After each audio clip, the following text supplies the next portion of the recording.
गोपाल और माधव दोनों ही पड़ोसी थे। दोनों आइसक्रीम का ठेला लगाते थे। गोपाल स्वभाव का बहुत ज़्यादा सीधा साधा था, जबकि माधव बहुत ज़्यादा चालाक था। दोनों सुबह आइसक्रीम की फैक्ट्री जाते और आइसक्रीम का ठेला भरकर आइसक्रीम बेचते। आइसक्रीम बेचने के बाद जो पैसा आता, उससे वे दोनों किराया देकर बाकी का जो पैसा बचता, उससे उन दोनों का घर चलता था।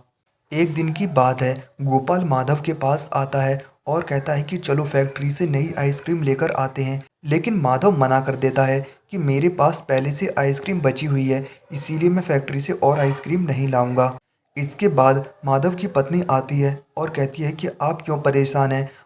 माधव बताता है कि गोपाल की बिक्री खूब होती है, जबकि मेरी भी आइसक्रीम उसी की तरह है, तब भी मेरी आइसक्रीम बहुत कम लोग खरीदते हैं।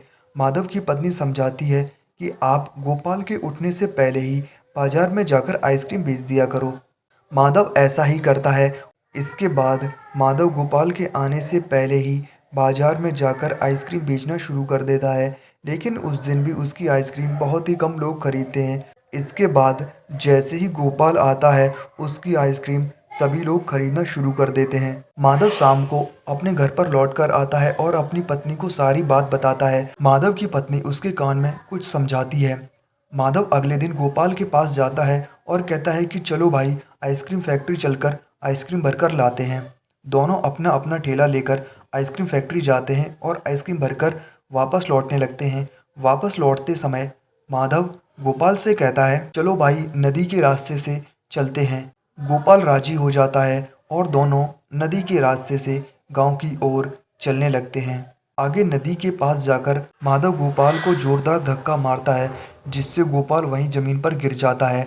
इसके बाद माधव गोपाल के आइसक्रीम के ठेले को नदी में गिरा देता है।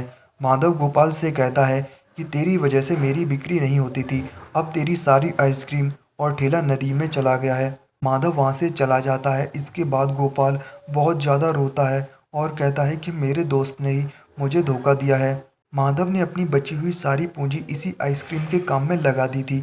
उसके पास अब कुछ भी नहीं बचा था, इसीलिए वह बहुत ज़्यादा परेशान होता है। उसे रोता हुआ देखकर अचानक से तभी नदी के देवता प्रकट होते हैं और कहते हैं कि गोपाल, क्या बात है, क्यों रो रहे हो।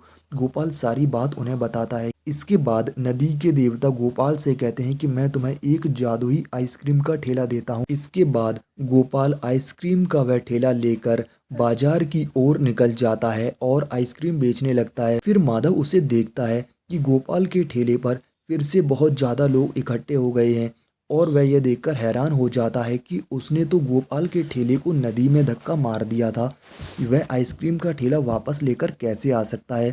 इसके बाद माधव वापस गोपाल के पास जाता है और चिकनी चुपड़ी बातें करने लगता है और माधव से पूछ लेता है कि उसे यह ठेला वापस कैसे मिला। गोपाल उसे सारी बात बता देता है। इसके बाद माधव भी उसी नदी के किनारे पर आता है और जानबूझकर अपनी आइसक्रीम का ठेला नदी में गिरा देता है और जोर जोर से रोने लगता है। इसके बाद नदी के देवता फिर से प्रकट होते हैं और कहते हैं कि क्या हुआ। माधव बताता है कि मेरे दोस्त गोपाल ने मेरे ठेले को नदी में गिरा दिया।